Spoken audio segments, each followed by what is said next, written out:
முத்துவின் ஆவேசம். தன் உயிருக்கு உயிரான மீனா வீட்டில் இல்லை என்ற செய்தி கேட்டதும் முத்துவின் கண்கள் சிவக்கின்றன. அண்ணாமலையின் விபத்திற்கு மீனாவின் ராசிதான் காரணம் என்று விஜயா விஷத்தைக் கக்கியதை முத்துவால் தாங்கிக் கொள்ளவே முடியவில்லை. என் பொண்டாட்டி இந்த வீட்டுக்கு வந்ததால்தான் என் அப்பாவுக்கு ஆபத்து என்று சொல்வதை விட ஒரு கொடுமை இருக்க முடியுமா என்று முத்துவின் உள்ளம் குமுறுகிறது. தன் தந்தையின் காயத்தை விட மீனாவுக்கு ஏற்பட்ட மனக்காயம் முத்துவை அதிகம் வதைக்கிறது. விஜயாவின் மூட நம்பிக்கை ஒரு குடும்பத்தையே சிதைப்பதை பார்த்து முத்துவின் வார்த்தைகள் நெருப்பாய் தெரிக்கின்றன. அண்ணாமலைக்கு ஆதரவாக நிற்கும் அதே வேளையில் மீனாவை இந்த வீட்டை விட்டு வெளியேறச் செய்து அந்த சூழ்ச்சியை முறியடிக்க முத்து சபதமேற்கிறான். அவரது ஒவ்வொரு சொல்லிலும் ஆவேசமும் தன் மனைவி மீதான அதீத காதலும் கலந்திருக்கிறது.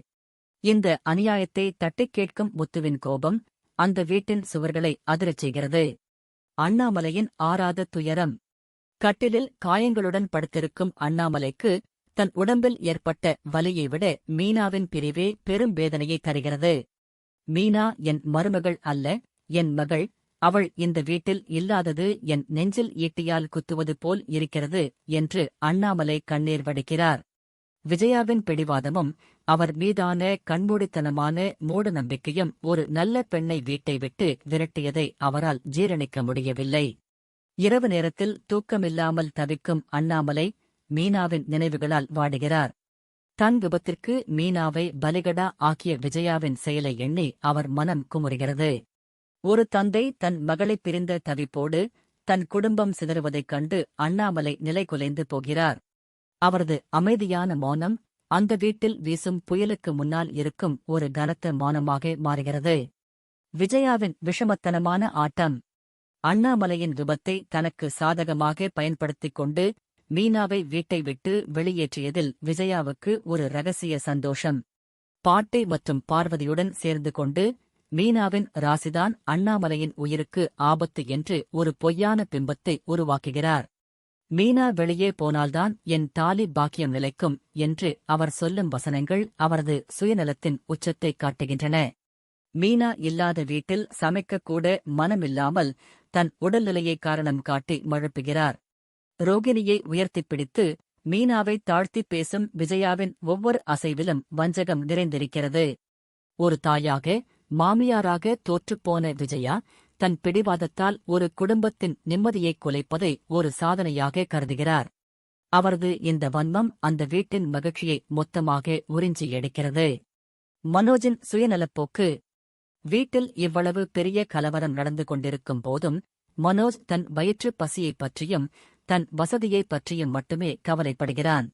மீனா வெளியே போனதால் சமைக்க ஆள் இல்லை என்பதும் விஜயா சமைக்க மறுப்பதும் அவனுக்கு பெரிய பிரச்சனையாக தெரிகிறது.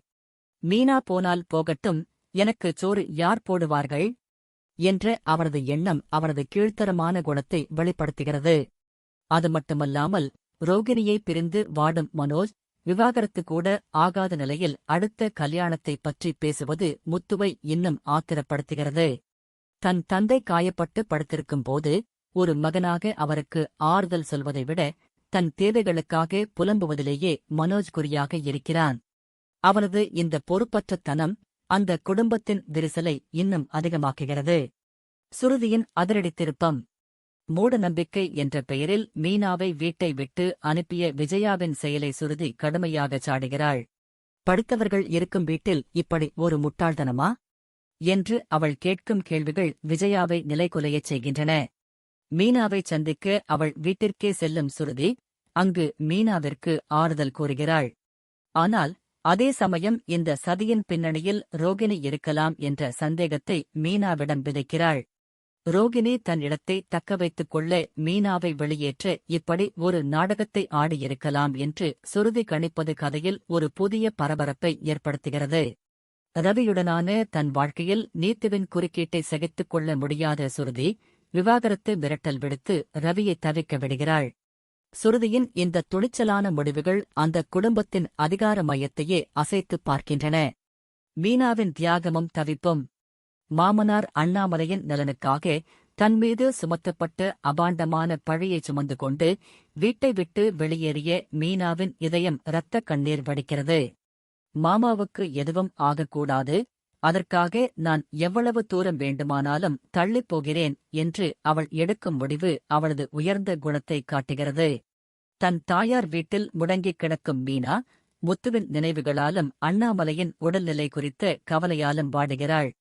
விஜயா தன்னை எவ்வளவு கேவலமாக நடத்தினாலும் அந்தக் குடும்பத்தின் மீது அவள் வைத்திருக்கும் பாசம் குறையவில்லை. சுருதி வந்து ரோகிணியின் மீது சந்தேகம் கிளப்பும் போது கூட மீனா அதை நம்ப மறுக்கிறாள். ஒரு பெண்ணாக, மருமகளாக தன் கடமையை சரியாகச் செய்தும் ராசி இல்லாதவள் என்ற முத்திரை குத்தப்பட்டது மீனாவின் ஆன்மாவை சிதைக்கிறது. அவளது மௌனமான அழுகை நியாயத்தின் குரலாக அந்த வீட்டில் எதிரொலிக்கிறது.